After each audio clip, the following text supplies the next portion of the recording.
இன்றைக்கி கறி வறுவல் எப்படி செய்யறதுன்னு பார்க்க போகிறோம். அதுக்கு 2 ஸ்பூன் எண்ணெய் ஊற்றிக்கலாம். எண்ணெய் நல்லா காயட்டும்.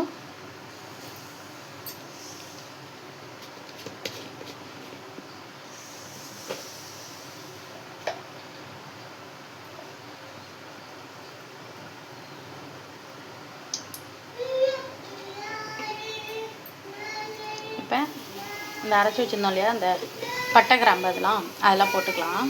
போதும், நல்லா பொரிஞ்சிச்சு. கொஞ்சம் வெங்காயம் சேர்த்துக்கலாம். இன்னொன்று சின்ன வெங்காயம், கொஞ்சம் பெரிய வெங்காயம் 2 கலந்துருக்கேன்.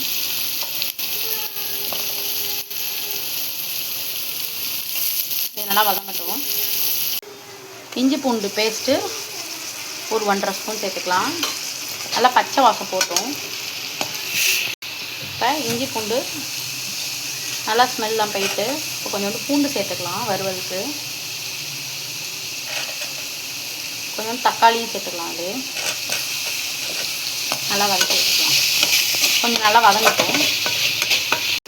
இல்லை 2 ஸ்பூன் குழம்பு தூள் போட்டுக்கலாம்.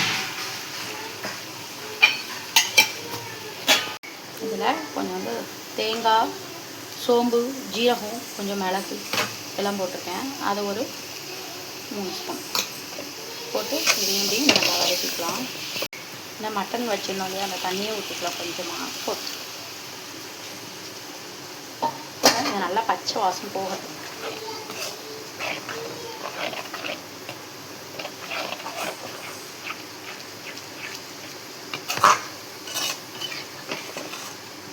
அதுக்கு தேவையான அளவு உப்பு சேர்த்துக்கலாம். நல்லா கொதிக்குது. இப்போ அந்த மட்டன் வேக வச்சதை சேர்த்துடலாம். அதில் நல்லா கலந்துடலாம். கலந்து ஒரு 10 நிமிஷம் மூடி போட்டு வைங்க. 10 நிமிஷம் கழிச்சு இப்படி ஆகிடும். இப்போ கொத்தமல்லி தழை கொஞ்சம் போட்டுக்கோங்க. போட்டு ஒரு பெரட்டி ஆஃப் பண்ணி வந்துடலாம். இப்போது ரெடி ஆகிடுச்சு நம்மளோட மட்டன் வறுவல். வாங்க அனைவரும் உண்டு மகிழ்வோம். நன்றி. என்னோடய வீடியோவை தொடர்ந்து பார்க்க சப்ஸ்கிரைப் பண்ணிக்கோங்க. நன்றி.